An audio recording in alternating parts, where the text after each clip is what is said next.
สำหรับทั้งนี้จังยามสำรองมาจูสายแบบจูเชรจูเลียนจังบองปอนก็มันบางอังอยู่ได้เตียงบ้านตุ่มปุมวยจมูกหนึ่งกันจรายมวยสระวาตะดอรุมจังเนื้อสระกบายเตียหนึ่งไอสำหรับเนี่ยขาดสายเรียงขยมมัจบานาบองปอนสเตอร์แต่กรุกเนี่ยแต่มาดองหายแต่รุมจังเตให้รุมจังนี่ได้บองปอนเคยเหยียบการอ่อนจังมันบานดอกได้ไอเตคือดามระยะเปรย์มาชนำให้บองปอนเติบโตกาบานดอกอย่ามาสลอยจังบองปอนอาซาแต่การนิยมโจยจัดรุมจังบองปอนสลอมาจูมาดองมากาจีบิเซทัวจีระบายหนุ่มจกมันจำตายปนนกอายเธอยอมเพลียจมูกหนึ่งกับปึกให้เนี่ยมวยจำนวนเตี้ยก็ยอดแต่ชาพองได้โดยซาแต่การช่วยจัดยำรุมจังโดยในหายกรุซาหนึ่งปอนปอนหนึ่งขยมบางปอนนายเตะดอกปีขนมปลายอันนั้นดำใบยองหมดดำแต่ขนมสระหายเติบแต่ชนามนิเต้นยีปิธาดอกมาการละเหมือนเต้นจีปิเซตึกหล่อจังบางปอนนายดำหลังซอสกูไตมาดองหายแบบสันจิตตึกทลาไว้บางปอนดำรุมจังเรียงขมายให้จำนายไอตึกเจอนั่งก็ดำเรียงเวเรียงซอยจังตื่นมันต่อปีดอกรุมจังบานมวยสำล้อหายก็อังกอยเรียงดำระบายเวสันโดยซาตาเวสมบูรณ์ตัวใดสลายการในจังบางปอนเวดอกขนมตะไคร้ก็อังกอยเจ้าตะเลงเด็กเคยกับปีเนยขมิ้นยารุมจังทวกไซกอเปียจังบางปอนใบรุมจังบานหายก็แต่เราโกสกรีก็มันคว้าได้บางปอนเลยลอกแต่มาแพลนนั่งบานมวยมกแต่มาดองเลยจับดามยารุมจังนั่งมาสอดำใบริบจำสลอจุ่มปูไตรเมนไตรกรันกระเจียจังว่ากับปืนจังบางปอนให้กับบะหัมเปิลจมวยหนึ่งมาออมสลายบ่เยื้องยีบิธาเตอร์เคลียคลางเหมือนเต้นวันต่อปีสอดรุมจังหายก็จับดาวมากัดจีกังบางปอนสำหรับสลอมจูคือกัดโดยตะเคลียเต้แหละกันนะวันคล้ายตามจะนำจะนอยจัดจังมาวันต่อปีกัดหายก็ยอกเตยเลี้ยงสมอาดจมเรจมวยหนึ่งตึกสะอาดบ่เยื้องรีบจำสลอนจังอะเอาแต่ใครนี่บางปอนในสำลอมจูแบบสลายในยีบิธาช่างคลางเหมือนเต้นจีบิเซ่สำเร็จอัดยมเนี่ยเปรซีเองจังบางปอนวันต่อปีตึกโป๊จับดามสลอแต่มาดองบางโกสกรีจมวยหนึ่งตำซอให้จมปะฮอกจอจมปูปะฮอกจอจัดติดริจรันตามจะนำจะนอยจัดมันตัวมักติดมันแทมไตรทมมุนบางปอนจังว่ากับเพื่อยังตกบางตามกลายให้บันแทมจมวยหนึ่งตึกไตรอัมบอลก็โดยจีบิเจงจมปูสำลอมาจูสลายสำหรับครูซาเนียงขยมโดยสลอปีมนจังบางปอนได้ปลาสกอเตจมปูบางปอนปลาตามจะนำจะนอยจัดมามันเปได้ไตรจันมันติดก็บันแทมจมวยหนึ่งมันลายระบายยังเจ้ามาดับบานฮันโดยจีสลายจังบางปอนจมปูสำลอมาจูรุมจังเปได้ไตรตึกปูบางปอนในปลายปัวลื่นเหมือนแตนให้ก็บันแทมจมวยหนึ่งจังว่ากับปืนบายยังเจ้ามาจมวยหนึ่งกับบางเปิลใจมาบางปอนด่าแต่มวยรุมปูเตี้ยยีบิธาอันช่วยงานแต่มาดอกบ้านจังว่ากับปืนนี้บางปอนได้จมวยหนึ่งสำลอมจูสลายแบบนี้เตี้ยยีบิธาไตรขึ้นคลางเหมือนแตนบรรทบปีบางกรึงกระตรำตามจะนองจะนอยจัดให้จังกร้ายคือเมียนมาออมสลายได้ยังบานรีบจำตกบางปอนยีบิธากันแต่ไตรขึ้นไทม์เตี้ยจมปูสำลอมจูรุมจังนี่ได้เมื่อเตยแหลกขณะแบบสลายปันใต้รู้จิตเว้นงานเหมือนธรรมดาเตไอ้เล่าสำลอมจูรุมจังวิชนังนี่ก็บานจันรู้จะรอให้กระเตยรู้ในแบบจนบัดสกสลายบางปอนสรูมายังได้เนเปได้ยังจังฮบสำลอเองจังบางปอนสลายสรองติเตบ้านมาเปปีเปก่อนรู้ตกมาทั้งไงจังให้มอมันจนงานถึงออกเนี่ยสำหรับสำลอมจูรุมจังนี่บางปอนบานจมวยหนึ่งตึกไตรหยัดมาเตะติดฮัลลังกันแต่งานแทมติดสำหรับครูซาเนี่ยขยมคือโจจัดคลังเหมือนแตนโดยแต่บ้านบางหายบางปอนในดังวิดีโอจังโจจัดนิยมยามไอ้คือโจจัดดำหนึ่งแต่มาดองกับออยปะบะยืงตัวเรานานาช่างหรือก็ปะบะเติบซายืงมันใหญ่บานเตินจังให้ระเบียบทัวร์สำรองมาจูรุมจังในที่ชมบ้านบางหายคือเมตตาปนังอ้อคนบอซอจะมวยนักข้อกังแกบมวยมกในเหตุการณ์ทัวร์ยามอยู่ให้ทั้งไงนี่ได้ซาแต่เมียนเนอกังแกบสลายดึงทมได้ก็มกคอย้ำจะมวยนังบอซอระบายยืงให้เมียนเนยมกนี้ได้คือเราไปอยู่ชนำให้บงปอนจำนายเอรูชิตเว้นคือทายช่างคลักเมนเทนจีพิเศษในตีกรองพนมเปญเคยเมียนบากหางลูกบอซอจะมวยนังข้อกังแกบจรานกันลายได้บงปอนให้บงปอนจังบานวิธีทัวร์ข้อกังแกบย้ำจะมวยบอซอเมรูชิตช่วยช่างอาจอนุวัตตามระเบียบในขยมบานบางหานี้บ้างจีดำบ้องคือยังหันขยายเชียจนแสดงหรือโตสันนะเมงต้มซอกต้มกระห้องก็ได้ชิมแต่จำนายไอสลักต้มก็ยังสำหรับบางในเปจอันนั้นบางปอในฮันเรียงไว้มาติดมาให้ต้มซอกต้มกระห้องที่ได้ก็ยังตกจะบาลจมวยในกังแกบมาจำนวนพองได้ให้ตกลงเลียนยังคลาอะไรยังจับดามกัดกังแกบระบายเยิ้งเชียดมตามกายจะจัดมาให้จะบาลจมวยในต้มซอกต้มกระห้องก็โดยเชียหนึ่งขยายตกเวียมาไหลเส้นนำใบกับออยเวียจะอาบจังบางปอให้ยังมาเลยตึกซอกตึกคอเป็นมาดองจมปูตึกซอกสำหรับยกตะดานในครั้งข้อออยเมริจิตการแต่ช่วยช่างก็ยังเติบปรา ប្រើម្សៅស៊ុបជាមួយនឹងទឹកស៊ីអ៊ីវទឹកត្រីក៏ដូចជាទឹកស៊ីអ៊ីវខាប់ប្រេងខ្យងជាពិសេសគឺប្រេងឆាក៏បានប្រេងអូលីវក៏បានដែរបងប្អូនលាយអំបិលជាមួយនឹងប៊ីចេងបន្តិចមកច្របល់ចូលគ្នាឲ្យសព្វមកបងប្អូនហើយយើងទុកវាមួយឡែកសិនចាប់ផ្ដើមទៅដាក់ឆ្នាំងខវិញម្ដងរំលីងខ្ទឹមសខ្ទឹមក្រហមក៏ដូចជាខ្ញីម្ទេសហ្នឹងបងប្អូនឲ្យឈ្ងុយតែម្ដងរំលីងឲ្យវាឆ្អិនមកបងប្អូនឲ្យឈ្ងុយមកបន្ថែមជាមួយនឹងស្ករត្នោតម្ដងមកតាមបរិមាណនៃសាច់កង្កែបរបស់យើងអញ្ចឹងមកបងប្អូនកូរតើក្រហមស្ករបន្តិចក៏យើងចាប់ផ្ដើមបន្ថែមជាមួយនឹងសាច់កង្កែបដែលយើងបានច្របល់គ្រឿងមានខ្ញីខ្ទឹមសខ្ទឹមក្រហមបាញ់ហ្នឹងបងប្អូនដាក់ចូលមកហើយយើងច្របល់រំលីងវាជាមួយនឹងស្ករហ្នឹងឲ្យវាឆ្អិនបន្តិចបងប្អូនហើយបន្ថែមជាមួយនឹងទឹកស៊ុសដែលយើងបានលាយបាញ់ពីលើចូលមកចំពោះទឹកស៊ុសនេះដែរបងប្អូនអាចប្រើច្រើនឬតិចទៅតាមបរិមាណសាច់របស់យើងបងប្អូនយើងលៃវាតាមនឹងមកហើយដាក់ពីលើហើយគឺយើងចាប់ផ្ដើមដាំរងាស់វាឲ្យរៀងយូរបន្តិចតែដោយសារតែកង្កែបហ្នឹងគឺកង្កែបរៀងធំចាស់អញ្ចឹងបងប្អូនរងាស់ឲ្យរៀងផុយបន្តិចមកទើបឆ្ងាញ់បន្ទាប់ពីរងាស់ឆ្អិនហើយគឺយើងបន្ថែមជាមួយនឹងស្លឹកខ្ទឹមដែលយើងដែលបានហាន់ទុករួចហ្នឹងគឺជាការស្រេចតែម្ដងបន្ទាប់ពីខកង្កែបនេះឆ្អិនបានមួយមុខដល់ពេលយើងដាក់ចំអិនជាមួយនឹងបបរសវិញម្ដងចំពោះបបរសបងប្អូនចូលចិត្តរាវឬក៏ខាប់តាមចំណង់ចំណូលចិត្តសម្រាប់នាងខ្ញុំគឺចូលចិត្តបបររៀងខាប់បងប្អូនបានញ៉ាំត្រូវគ្នាជាមួយនឹងខកង្កែបនេះមែនតែម្ដងហើយសម្រាប់បបរសនេះដែរបងប្អូនភាគច្រើននិយមញ៉ាំជាមួយពងទាប្រៃឬក៏ញ៉ាំជាមួយនឹងងៀតអីផ្សេងណាថ្ងៃនេះគឺមកញ៉ាំជាមួយនឹងខកង្កែបជុំគ្រួសារបងប្អូនហើយ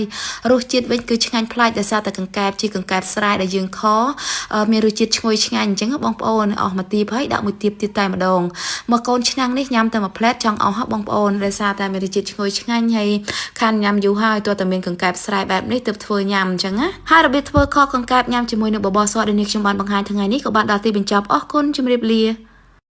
មុខម្ហូបឲ្យមុខនេះសម្រាប់អ្នកខាត់ស្វាយរៀងអ្នកណាដែលថាមិនចូលចិត្តញ៉ាំជាពិសេសគឺខែនេះតែម្ដងភ្លៀងដាំឆ្នាំដបងអញ្ចឹងបងប្អូនហើយនៅតាមព្រៃកាចាព្រៃខ្យល់ក៏ដូចជាព្រៃស្មាច់ហ្នឹងគឺចាប់ផ្ដើមមានដុះហើយគឺសម្លម្សៅផ្សិតផ្ចាក់បងប្អូនដោយឡែកសម្រាប់នេះខ្ញុំថ្ងៃនេះបងប្អូនហើយគឺបានដើរទៅក្រោយផ្ទះលោកពុកដើម្បីមើលដំណើរដំណាំផ្សេងគប់ជូនអីទៅដល់ក្រោយផ្ទះហ្នឹងគឺមានដើមអាកាសចាដុះតាមជាយលបងបងប្អូនឃើញផ្សិតផ្ចាក់ហ្នឹងដុះជាច្រើនតែម្ដងបងប្អូនហើយមកវើងហ្នឹងគឺបានមួយសម្លតែម្ដងនិយាយពីថាបងប្អូនដោយសារតែផ្សិតនេះកម្រមានណាបងប្អូនហើយតើទិញនៅផ្សារបានសម្បូរខែដើមឆ្នាំអញ្ចឹងអត់ទាន់សម្បូរដុះទេហើយគាត់តែឃើញភ្លាមសវ៉ាបេះដាក់កញ្ច្រែងតែម្ដងដោយសារតែឃ្លានមុខម្ហូបមួយមុខនេះយូរហើយបងប្អូនតើតែមានភ្លៀងធ្លាក់ដើមឆ្នាំរៀងយូរស្លឹកឈើវាពុកអីផុយអញ្ចឹងបានវាដុះអញ្ចឹងណាពេលដើរទៅដៃទេបងប្អូនទៅពេលឃើញផ្សិតដុះរៀងក្រែដែរហើយអ្នកម្ដាយយកកញ្ច្រែងឲ្យកូនបន្តិចដើម្បីដាក់ផ្សិតអញ្ចឹងដោយសារតែចង់ដកផងហើយជាពិសេសគឺនឹកឃើញរសជាតិមួយឆ្នាំញ៉ាំបានតែម្ដងពីរដងទេបងប្អូនដោយសារតែយើងវាមិនសូវសម្បូរអញ្ចឹងបើសិនជាទិញគេនៅផ្សារគឺ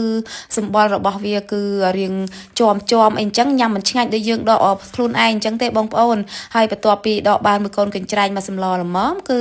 នៅក្រោយផ្ទះលោកពុកនឹងក៏មានដុះបន្លែបន្សាបជាច្រើនដែលគាត់ដាំផងដុះផងអញ្ចឹងបងប្អូនដូចជាស្លឹកងប់ដើម្បីយើងស្លជាមួយនឹងផ្សិតនេះឯងជាពិសេសគឺស្លឹកកន្ទ្រួងឬក៏អ្នកខ្លះគេហៅស្លឹកផ្អែមអីអញ្ចឹងបងប្អូនស្លឹកបាសអីអញ្ចឹងមួយដៃពីរដៃមកផ្សំគ្នាគឺបានសម្លមួយឆ្នាំងតែម្ដងហើយឲ្យតែសម្លមួយមុខនេះដែរបងប្អូនហើយគឺមិនដែរចោលទេជាមួយនឹងក្តាមហើយ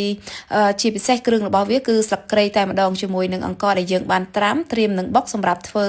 សម្លហើយមិនចោលមួយមុខទៀតគឺប្រហុកបងប្អូនបានត្រីស្រែផងក្តាមទៀតបងប្អូនហើយគឺអត់ចំណាយលុយសោះហើយសម្រាប់វិធីធ្វើផ្សិតគឺយើងត្រូវចិត្តសម្អាតជើងមានដីមានអីចេញឲ្យស្អាតហើយត្រូវត្រាំទឹកអំបិលរយៈពេលកន្លះម៉ោងដើម្បីឲ្យរុះដីឬជាកាកសំណល់ផ្សេងហ្នឹងចេញពីផ្សិតអស់អញ្ចឹងបងប្អូនបន្ទាប់មកយើងចាប់ផ្ដើមលាងជាមួយនឹងទឹកស្អាត 4-5 ទឹកដោយសារតែផ្សិតខែនេះបងប្អូនត្រូវភ្លៀងផងមានដីនិងកាកសំណល់កំតិចកំទីជាច្រើនហើយបន្ទាប់មកក៏យើងលាងស្អាតហើយយើងយកមកស្រុះទៀតបងប្អូនដាំទឹកឲ្យពុះដាក់ស្រុះរយៈពេល1នាទីទៀតមកដើម្បី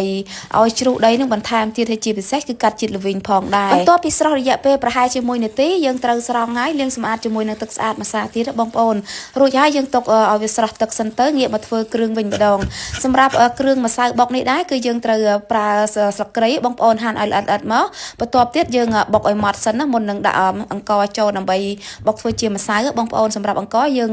ត្រាំឲ្យវាយូរបន្តិចទៅហើយលាងជម្រះឲ្យស្អាតមកចាំយើងបុកបញ្ចូលគ្នានិយាយពីថាសម្លមួយឆ្នាំ ងហ្នឹងបងប្អូនមានអ្នកម្ដាយផងកូនផងបងអូនប្រុសផងជួយគ្នាម្ដាយមួយជើងម្នាក់ឆាប់បានញ៉ាំដោយសារតែសត្វតអ្នកចូលចិត្តញ៉ាំទាំងអស់គ្នាហើយបុកឲ្យល្អិតបន្តិចគឺយើងបន្ថែមជាមួយនឹងខ្ទឹមសបងប្អូនហើយ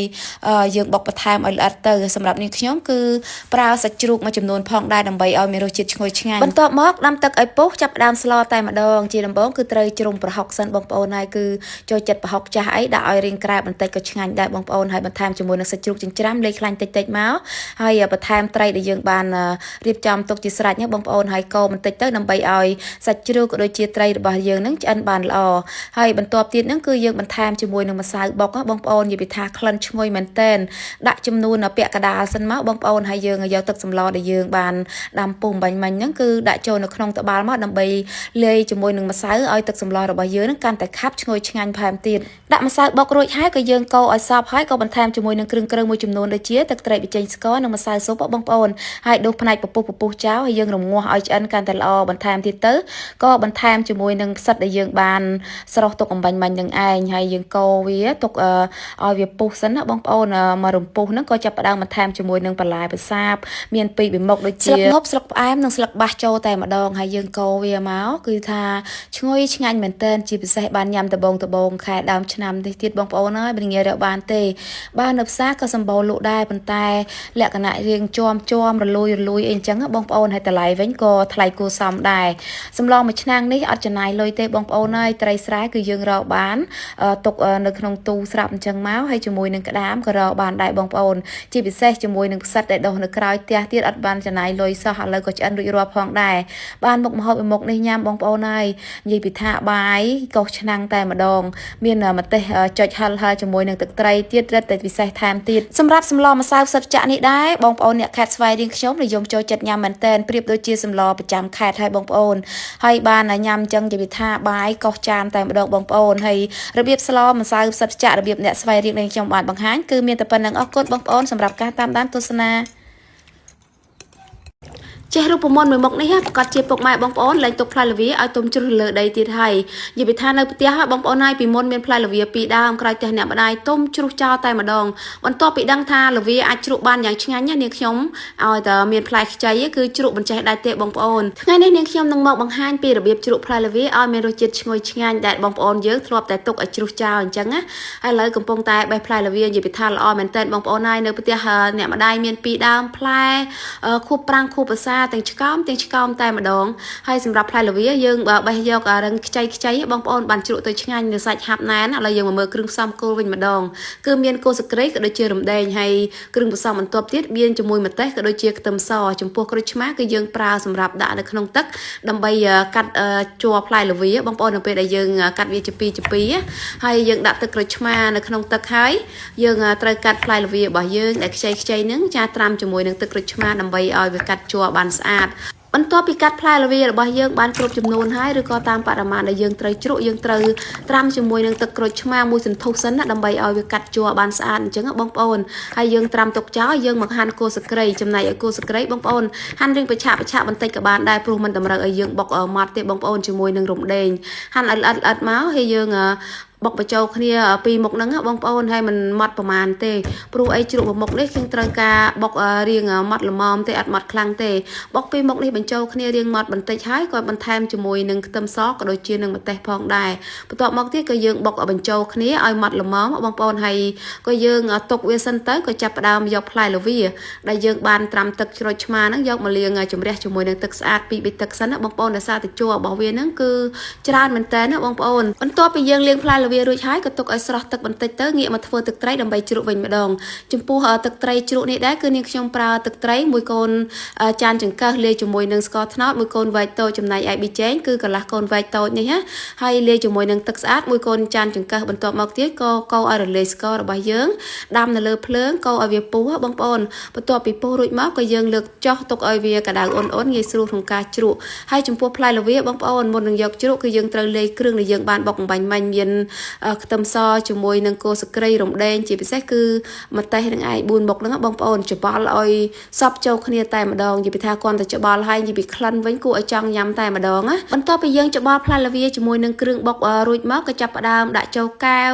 កដុងឬក៏កំប៉ុងអីក៏បានដែរបងប្អូនតាមដែលយើងមានហ្នឹងមកហើយបន្ទាប់មកទៀតក៏បន្ថែមនឹងគល់ស្គ្រៃដែលយើងបានបុកលាយគ្រឿងរបស់យើងហ្នឹងបន្តិចផងដែរពីលើកែវហ្នឹងបងប្អូន